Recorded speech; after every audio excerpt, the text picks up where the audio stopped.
தமிழ்நாட்டில் மொத்தம் 234 சட்டமன்ற தொகுதிகள் இருக்கு.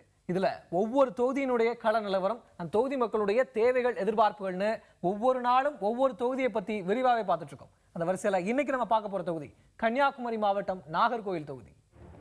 நாகர்கோவில் சட்டப்பேரவை தொகுதி கடற்கரை பகுதிகளை உள்ளடக்கியது. கல்வியாளர்களை அதிகம் கொண்ட கன்னியாகுமரி மாவட்டத்தில் உள்ள இந்த தொகுதியில் 70% கல்வியாளர்கள் உள்ளனர். பள்ளி, கல்லூரி ஆசிரியர்கள், வழக்கறிஞர்கள் என இத்தொகுதியில் இருந்து பிற மாவட்டங்களிலும் மாநிலங்களிலும் வெளிநாடுகளிலும் பணி நிமித்தம் ஏறக்குறைய 15% மக்கள் வெளியே வாழ்கிறார்கள். அடுத்தபடியாக விவசாயம் இத்தொகுதியில் பிரதானமாக உள்ளது. நெல், வாழை சாகுபடியும் தென்னை சாகுபடியும் நடக்கிறது. மேலும் தென்னை பொருட்கள் தயாரிப்பு, ரப்பர், பால் வெட்டுதல் போன்ற தொழில்கள் முக்கியமாக நடக்கின்றன. இத்தொகுதியில் அழிக்கால், பிள்ளைத்தோப்பு என 2 இடங்களில் மீன்பிடி பிரதானமாக உள்ளது. ராஜா ரவிவர்மா காலத்தில் கட்டப்பட்ட மணிமேடை, பிரசித்தி பெற்ற நாகராஜா கோவில் போன்றவை தொகுதியின் முக்கிய இடங்களாக உள்ளன. கலைவாணர் NS கிருஷ்ணன், நாடகத்தந்தை அபய் சண்முகம், கவிமணி தேசிக விநாயகம் பிள்ளை என இத்தொகுதியில் பிறந்து பெருமை சேர்த்தவர்கள் உள்ளனர். இத்தொகுதியில் மொத்தம் 2,56,676 வாக்காளர்கள் உள்ளனர். இவர்களில் 1,27,847 ஆண் வாக்காளர்களும் 1,28,826 பெண் வாக்காளர்களும் உள்ளனர். 3ஆம் பாலினத்தவர் 3 பேர். தொகுதியை பத்தி பார்த்துட்டோம். இனி இந்த தொகுதியில போன சட்டமன்ற தேர்தலில் போட்டியிட்டு இந்த தொகுதி மக்களுடைய பேராதரவை பெற்று தமிழ்நாடு சட்டமன்றத்திற்கு நாகர்கோவில் தொகுதியினுடைய சட்டமன்ற உறுப்பினராக போயிருக்கார் இல்லையா, அவரை பத்தி பார்க்கலாம். நாகர்கோவில் சட்டப்பேரவை தொகுதியை பொறுத்தவரை 2 முறை காங்கிரசும் 1 முறை தமாகவும் வெற்றி பெற்றுள்ளன. இத்தொகுதியில் 3 முறை அதிமுக வெற்றி பெற்றுள்ளது. தொகுதியில் தற்போது அதிமுகவின் பலம் உயர்ந்துள்ளதாக கருதப்படுகிறது. நாகர்கோவில் தொகுதியின் தற்போதைய MLA-வாக அதிமுகவை சேர்ந்த நாஞ்சில் முருகேசன் இருக்கிறார். ஆரம்ப கல்வி மட்டுமே பயின்ற இவர் முதலில் பலசரக்கு கடை நடத்தி வந்தார். பின்னர் ரியல் எஸ்டேட் தொழிலில் ஈடுபட்டு பொருளாதார ரீதியில் தன்னை உயர்த்திக் கொண்டார். 2000ஆவது ஆண்டில் பொன் ராதாகிருஷ்ணனுடன் ஏற்பட்ட நட்பால் பாரதிய ஜனதா கட்சியில் நாஞ்சில் முருகேசன் சேர்ந்தார். அக்கட்சியின் மாவட்ட பொருளாளராக இருந்த நிலையில் 2006ஆம் ஆண்டு தேர்தலில் இவருக்கு போட்டியிட வாய்ப்பு கிடைக்கவில்லை. இதையடுத்து பாரதிய ஜனதாவிலிருந்து விலகி அதிமுகவில் சேர்ந்தார். 2011ஆம் ஆண்டு தேர்தலில் போட்டியிட அதிமுக வாய்ப்பளித்ததை அடுத்து இவர் பெருவாரியான வாக்குகள் பெற்று வெற்றி பெற்றார். நாகர்கோவில் தொகுதியின் சட்டமன்ற உறுப்பினர் திரு நாஞ்சில் முருகேசன் அதிமுகவை சேர்ந்தவர். இவர் இந்த தொகுதிக்கு போன தேர்தல் அப்போ என்னென்ன வாக்குறுதிகள் கொடுத்தாரு, ஜெயிச்சு MLA ஆனதுக்கு அப்புறம் அதெல்லாம் நிறைவேற்றிருக்காரான்னு தொகுதி மக்கள் பேசியிருக்காங்க. அதே போல என்னென்ன செஞ்சிருக்கேன், என்னென்ன செய்யல, ஏன் செய்யல என திரு நாஞ்சில் முருகேசனும் விளக்கம் அளிச்சிருக்காரு. பாருங்க. தார் சாலைகள் இல்லாத ஒரு நகரமா இந்த நகரம் மாறி போச்சு. எங்க பார்த்தாலும் குண்டும் குழியும், தினந்தோறும் விபத்துகளும். சராசரி நேரத்தில் அதை தாங்க முடியாம இருக்கக்கூடிய காலகட்டத்தில் இப்ப இங்க கன்னியாகுமரி மாவட்டம் மிகப்பெரிய கடும் மழையை சந்திச்சுட்டு இருக்கக்கூடிய காலகட்டத்தில் தினந்தோறும் விபத்துகளை நாம இங்க பார்க்க முடியுது. கலைஞாட்சியோட மத்திய அரசு நாகர்கோயிலுக்கு இப்ப பெரிய நிதி தரல.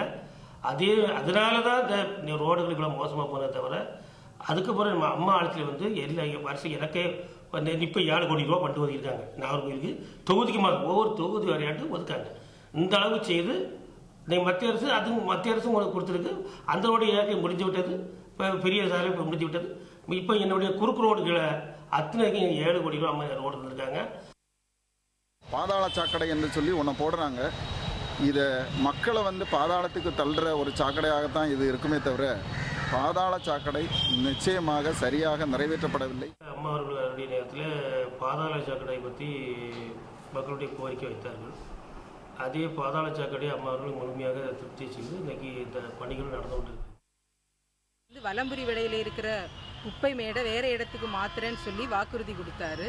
ஆனால் அதை இதுவரைக்கும் செய்யலை. அந்த குப்பை மேடு அங்கேயே தான் இருக்குது. அது ரொம்ப துர்நாற்றம் வீசி மக்களுக்கு சுகாதார கேடாக அது அமையுது. மாவட்டத்தை பொறுத்தவரை அரசுக்கு சென்ட்டுக்கு 10,000 தான் சென்ட்டுக்கு இடம் வாங்கணும். 5 கிலோமீட்டருக்குள்ளே தான் இடம் வாங்கணும்னு சொன்னால் நம்ம மாவட்டத்தை பொறுத்தவரை அப்படி அந்த லேண்டு அப்படி கிடைக்காது. கடுமையான வேல்யூனா கடுமையான வேல்யூ, அரசனுடைய வேல்யூ கனமாக இருக்குது. அந்த வேல்யூ படி நமக்கு அந்த லேண்டுக்கு கிடைக்கல. முழுமையாக ஒரு ஒதுக்குப்புறமாட்டு அது கிடைக்கணும். நம்ம மாவட்டம் சுருக்கமான சின்ன மாவட்டம். இவ்வளோ பெரிய குப்பைகளை தட்டுறது ரொம்ப கஷ்டம். அது அரசனுடைய கவனத்துக்கு நாங்கள் தெரியப்படுத்தி கலெக்டர்லாம் சொல்லி தெரியப்படுத்திருக்கோம். தெரியப்படுத்தின பிறகு அந்த முழுமையாக அந்த வேலை முடியுங்கிறத. இந்த தொகுதிக்கு உட்பட்ட மீனவ கிராமங்கள் அழிக்கால், பிள்ளைத்தோப்பு, ராஜாக்கமங்கலம் துறை 3 மீனவ கிராமங்களுடைய பாதுகாப்பு பற்றி இந்த சட்டமன்ற உறுப்பினர் இதுவரை எள்ளளவு கூட கண்டது கிடையாது. அழிக்கால் பகுதியில் அந்த அந்த அலைதடுப்பு சுவர் அதை கொஞ்சம் கூட நீளத்தை கூட்டுவதாக சொன்னார். ஆனால் இதுவரையும் அந்த கிராமத்தில் உள்ள இந்த மீனவர் பாதுகாப்புக்கான நடவடிக்கையை இதுவரையும் அவர் செய்யலை. போன கலைஞர் ஆட்சியிலே, திமுக ஆட்சியிலே அந்த தூண்டில் வழிக்கு அந்த அழிக்கால் புள்ளபுத்தோப்பு பகுதியில் கடுமையாக மக்கள் போராட்டார்கள். எங்களுக்கு இப்படி தூண்டில் இது வரலன்னு சொல்லி அந்த மக்கள் தூண்டில் நான் போகிற நேரத்துலலாம் கடலில் உள்ளே வெளியே வர நேரத்துலலாம் என்ன செய்ய நடக்காது. 6 மாதம் நாங்கள் வீடும் 6 மாதம் காடுன்னு அவர் சொன்னார்கள்.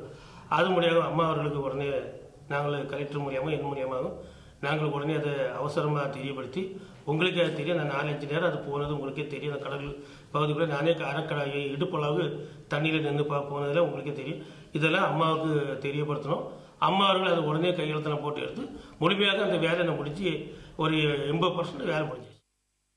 அப்புறம் நாஞ்சில் முருகேசன் அவர் வாக்கு கொடுத்த எதுவுமே நிறைவேற்றல. அது ரொம்ப ஏமாற்றமா இருக்கு. இப்போ என்னுடைய தொகுதியை பொறுத்தவரை நான் கிட்டத்தட்ட 7-8 குடிநீர் டேங்கு கட்டி கொடுத்துருக்கிறேன்.